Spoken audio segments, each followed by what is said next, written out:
What's good, people? It's Kay, and today we're reacting to Pain. We're reacting to RWBY Volume 8, Chapter 6.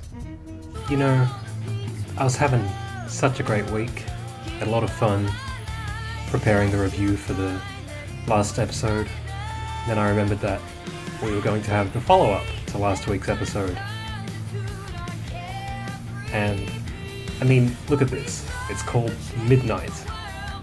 And the synopsis just says, it's time. What the fuck is that supposed to mean? I'm just so concerned. That's all I can really say. I don't know at this point, man. Can you just imagine what they're going to lead us on at the end of next week's episode? It's going to be a cliffhanger and we're going to be stuck on that cliffhanger for 6 weeks. I can only imagine what sort of misery awaits. Come on then, let's go. Oh boy.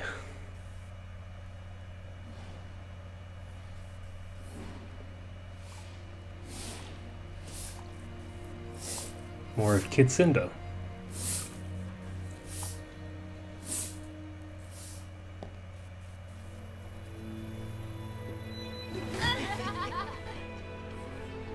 Aww.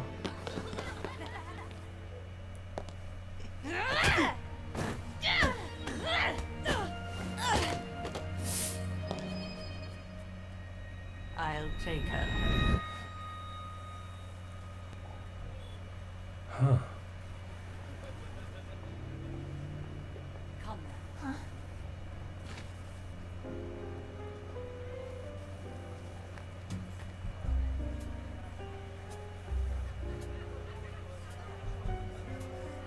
I'm trying to think of where in the world this is. I first thought it was Atlas, but I don't know, now I'm thinking maybe Vale. Someone's having a good time.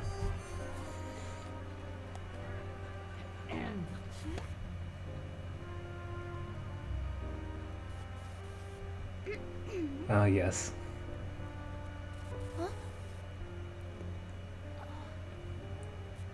You're to make sure the laundry is folded, the dishes are spotless, and the floors are clean enough to eat off of. Food?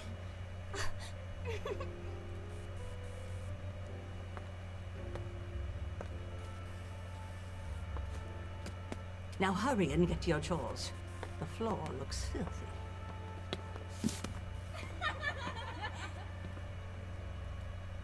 Y'all some bitches, man. Y'all some bitches for real. Clean the linens, sweep the floors, shut your mouth and do your chores.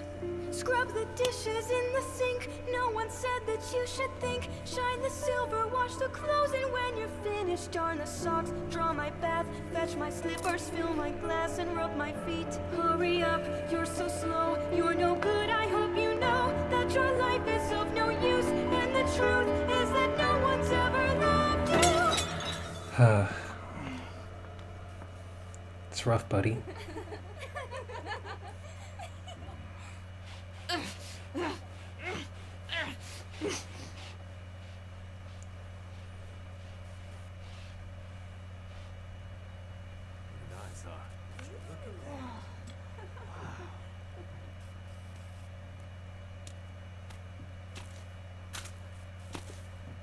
You missed a spot. Wow, see, that's crazy.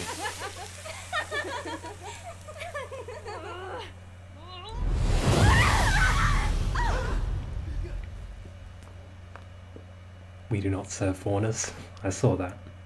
I saw it. I see it again. Now that wasn't very ladylike, was it? I suggest you remember your place. Say it!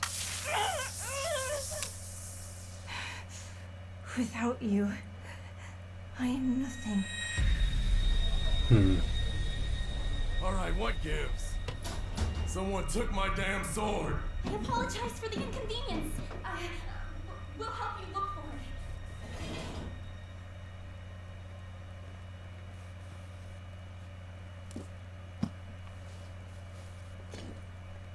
It's quite the Now, get. that's not yours, is it? I'm not here to hurt you.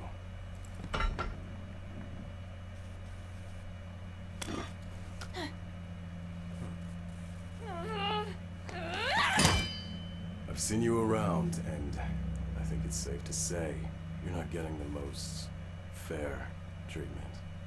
Yeah? I can't really blame you for what you're thinking. You don't know what But hurting them isn't going to make your life any better. You don't know that for a fact. You run, but I'm just you'll saying. be running for the rest of your life. Or you could find another way to handle it. Like you can do whatever you want. Go wherever you want. How old are you? 10.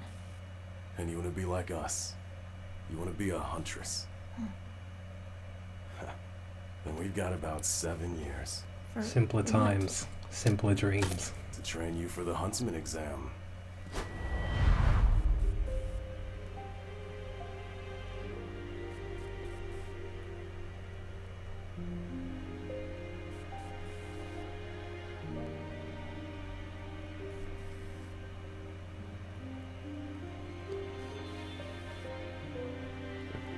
I'm gonna take a guess and say that he never came back. Oh no, there he is.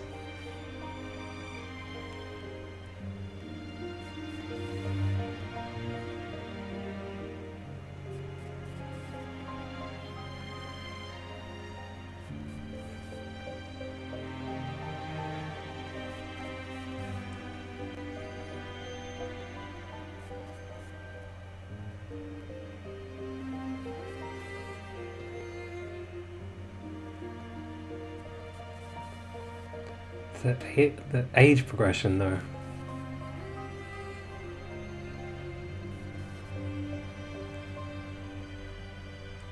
Just a few more years and you won't need your guardian's permission. You'll be free.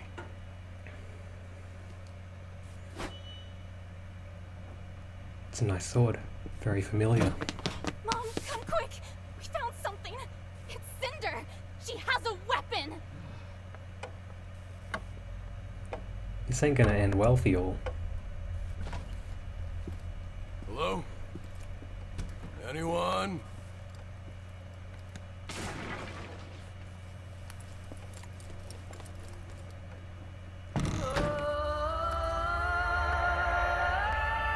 Mm-hmm. You're right. Without you, I am nothing. But because of you, I am everything.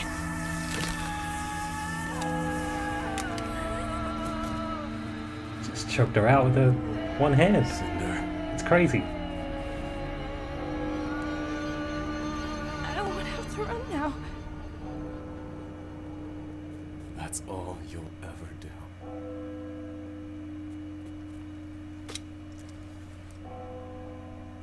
Oh shit. The realization.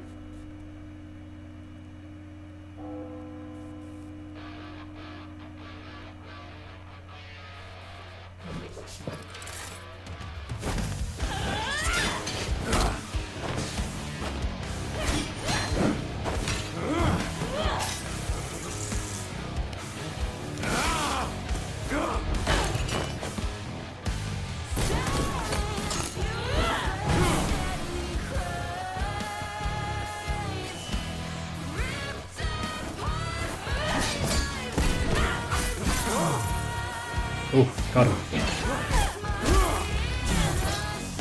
Got her.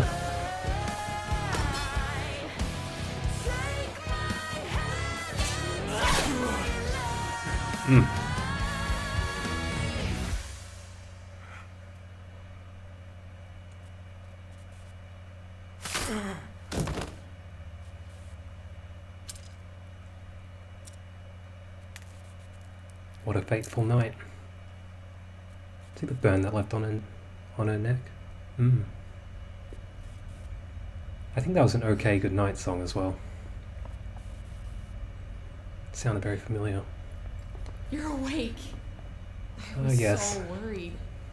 How are you feeling? You brought me back here. We failed. I'm surprised that she Cinder, actually did bring it back here. You were hurt. I was just trying to help.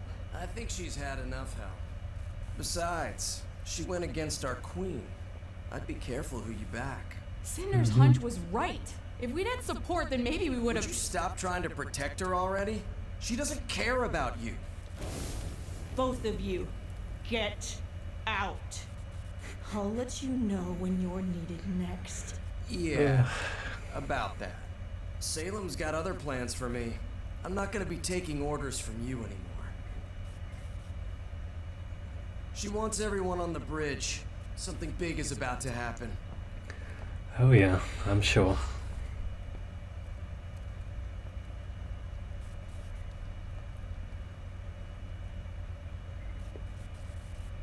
I'd like to express again that this is my burden to bear, not yours. His grudge is with Osmond, me. if you don't... No, it'll be even worse. He's holding back with me. I can tell.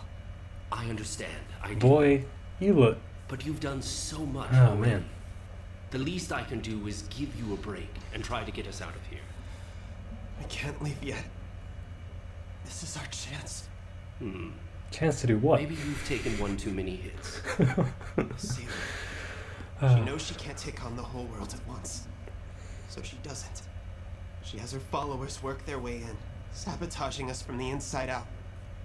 Maybe we should do the same. We certainly are similar, you and I. Maybe we have been presented with an opportunity. I wish you the best of luck. That's all I've got for Oscar, please. You don't need to fight this war, kid. Tell me what I need, and we can be done. Hello, Hazel. Coward! All this time, it could have been you, but you let him suffer. Now, tell us how this damn lamp works. The boy has suffered enough. Why do you follow her? I know. I know how you see me. But her? Look at what she does. How is she the answer? Why not stop her? Salem can't be stopped. She's a force of nature. I've seen it firsthand. But you send children to their deaths. What you gonna do with a that? cause that you know has no victory. Why'd you No just way. sharpen that though? Someone has to try. Salem isn't a force of nature because Salem can be fought. Unless she brings the relics together. If that happens. Ozma. You have wonderful timing. Indeed. The show is about to begin.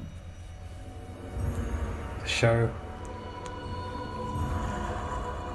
I'm just...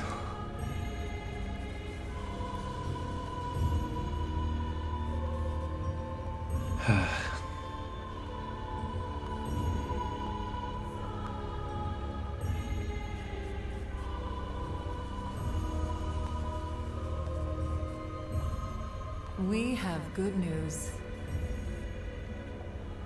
Tyrion has heard from our dear colleague Watts. Oh, there you go. Although he remains in captivity, it seems that he has worked with Ironwood to gain some control over the puppet masquerading as the Winter Maiden. I suppose he remains useful after all. Speaking of which, Cinder, Oh dear. Oh, you chose to disobey my specific instructions. she sure did. Just to fail again. Hey, yo, And I've chill. realized it's all my fault. You fought your whole life unwaveringly for what you want, and here I am holding you back, instead of lifting you up.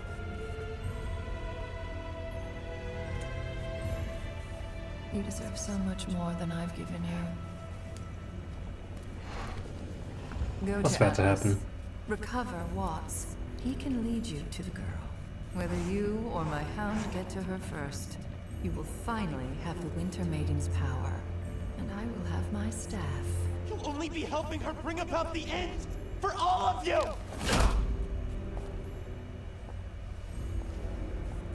You're too late. Did the hack just not work? Just like I don't that. even know we can trust why. She wasn't gonna get it? Well, Well, I didn't go how I was expecting. Now we're wasting our time searching for broken junk. Enough! You're Atlas Elite. Act like it. Ma'am? We're picking up an open comms broadcast. Play it.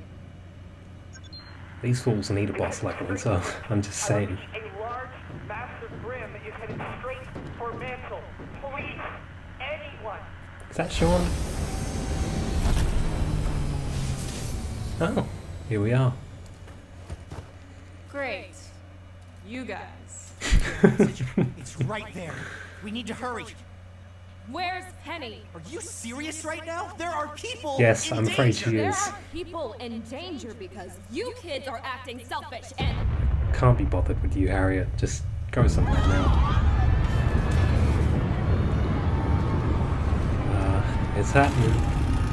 Whatever it is.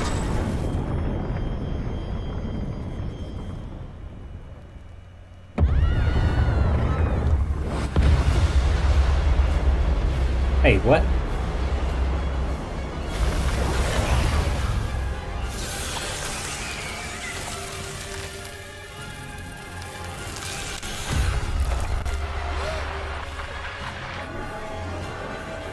Wow. This is a problem.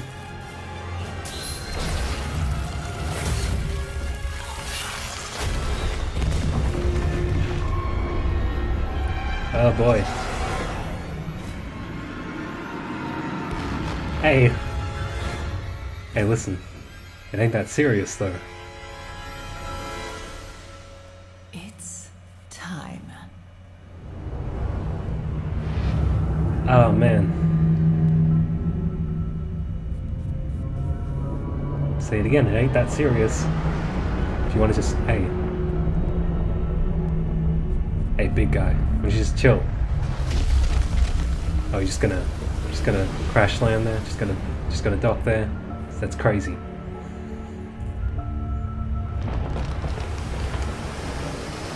Ugh.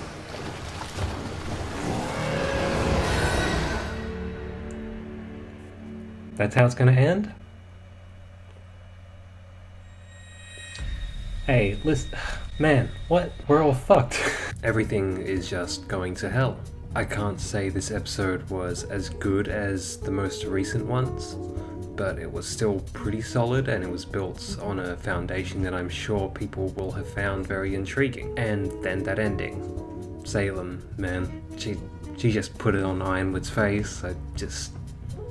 We'll get to it. I won't say I've always been interested in Cinder. Up through Volume 3, I found her insufferable, and that was mainly to do with some of her dialogue and the voice acting. I just really struggled to find any depth or dimension within her character at that point, but since Volume 4, things have changed. I also need to admit I've been secretly holding on to the idea of the Cinder redemption arc since that point. It's an idea that I've buried multiple times as well. I'm not bringing it up now just to breathe new life into it. I just bring it up to say that I have taken more of an interest in her arc in that time. I mean, her cameo at the back end of Volume 7 was just so well done, and opening this new season with that brief flashback set a tone and gets you asking more questions about what role she still has to play. At the very least, it seeded in your mind that Cinder was going to be a character to pay real attention to this season, and I think that thought has only been solidified with what we've seen so far. We've known for the longest about the strong roots of the Cinderella story in her character. For that reason, I have tended to see more in Cinder than I imagine most people. You know, obviously Cinderella was abused and then she found a new calling and new empowerment at the hand of the prince, someone external to her situation who came in and helped to actively change it. What we have here with the story of Cinder Fall is the version of the story with the dark ending, the one where yes, she starts out abused, and yes, the prince helps to empower her, but in this one he doesn't do it right, and she winds up killing the stepmother figure and the stepsisters and kills the prince character too, for good measure. So let's get into this guy, Rhodes. He succeeded in training Cinder up, skilling her up, giving her a dream to live for, but he failed as well, because that was all he ever did for her. Even the first time they met, all he said about her situation was that she could be out of it in 7 years.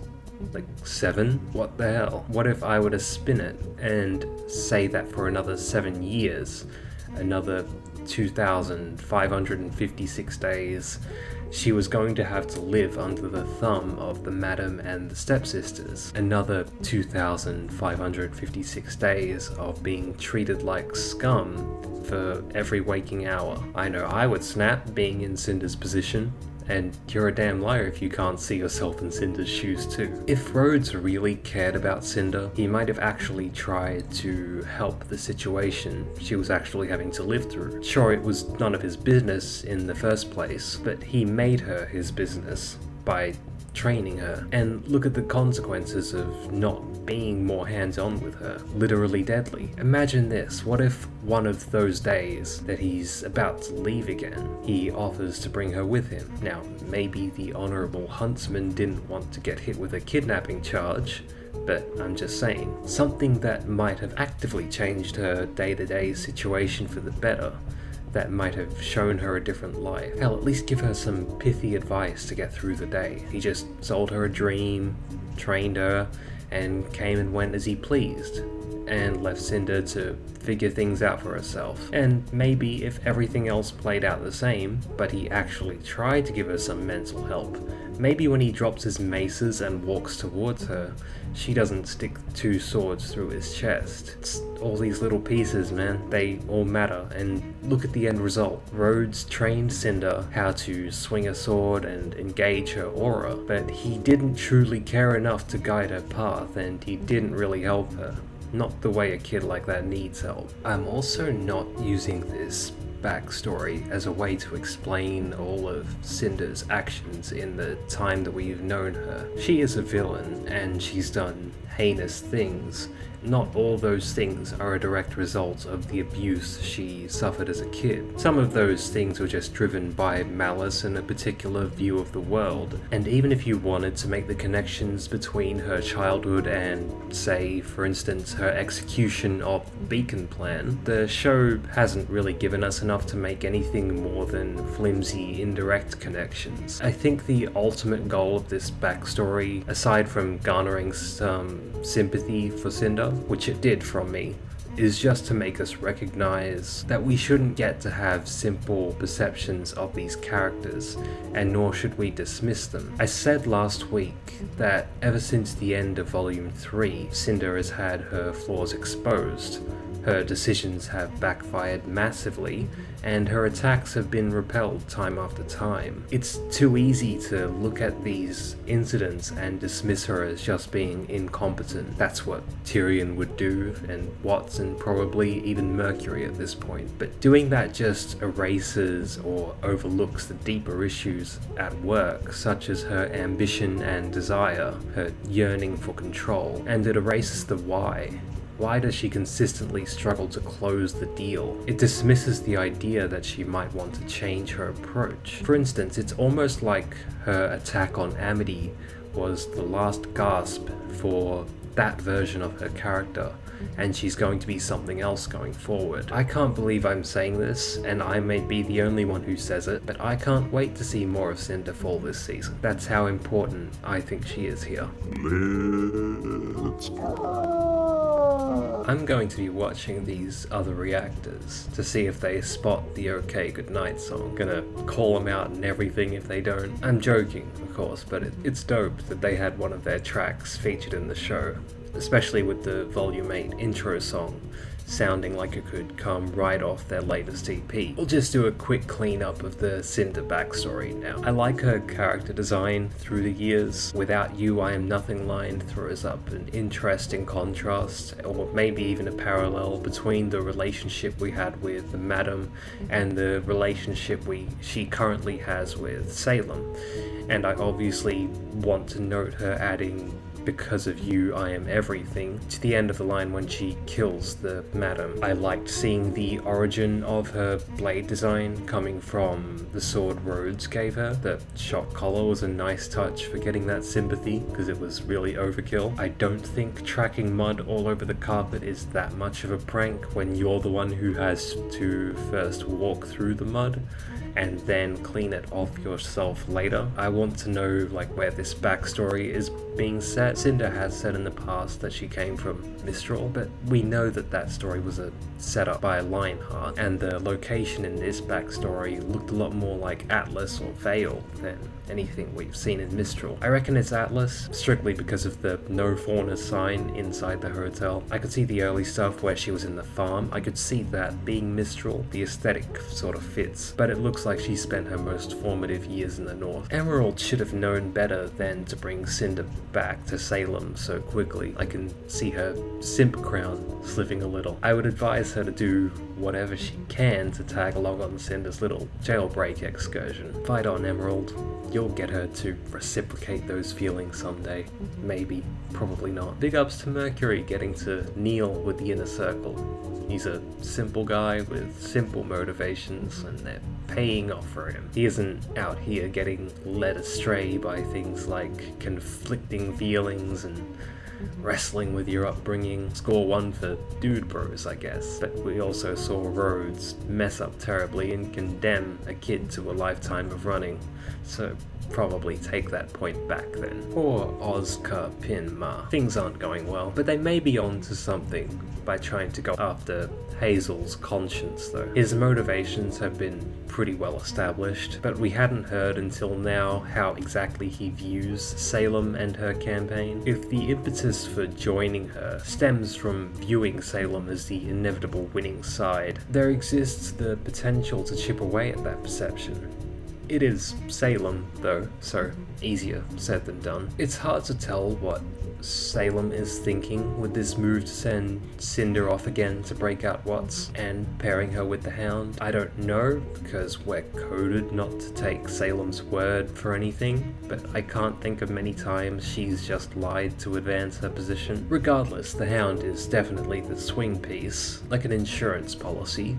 You know, if Cinder fails or falters again, perhaps the Hound will just turn on her and erase her. More than anything, I don't just buy that after all this exploration of Cinder's character and her relationships with Salem and her crew, that we're just going to return to business as usual. The huge inflection point for Cinder's arc still seems to be approaching. I wasn't watching my first reaction with subtitles on, so I missed the comment about technology and broken junk, and Winter did not look impressed. Continue to keep in mind that she actually cares quite a bit for Benny. There's a lot I could say about Harriet's brief appearance in this episode, but I'll just keep it short and say that I've never been happier to see a catastrophic grim invasion interrupt someone. Thank you, Monsters of Darkness. So much for the grand chess battle between Salem and Ironwood. She just knocked all the pieces off the board and hit poor James over the head with it. His position is looking worse by the minute. His raise the city into the upper atmosphere plan has been severely undermined, and his mortal foe has just parked an 18-wheeler inside his living room. He's gonna have to make a pretty drastic adjustment in order to swing this situation to his favor. Maybe anything is possible when you have the staff, but busting that thing out comes with its own complications at this point, and even if you had it, I think the time for beating a hasty escape is just about up. But without the staff, it's even harder to see specifically what he can do. Maybe the world's forces will pull a Deus Ex Machina and come through for for him. But look, I'll just say to Ironwood what I've been saying to Oscar Pinma ever since he got himself snatched up. Good luck, buddy. And it was so easy for her too, just like that. In closing, Midnight does a fine job of tying the story of Cinder Fall to the ongoing doom of Atlas. The lessons of consequence are clear. Even the smallest inflection points can take someone down an entirely different path. After all, RWBY is a series which has made much of its own history and characters by twisting fairy tales, and Cinder's story is built on a number of little intriguing twists that could easily have gone another way. Though it may not seem obvious at first, and it may be difficult to have a feel for nuance when the world is falling to pieces, it's worth remembering that all the little pieces matter. So that's how I'm feeling on it. Cinder's story is great, I wish we had even more of it. And it was a solid episode, but a bit short of the top shelf. Thanks for watching, and I'll see you in the next one.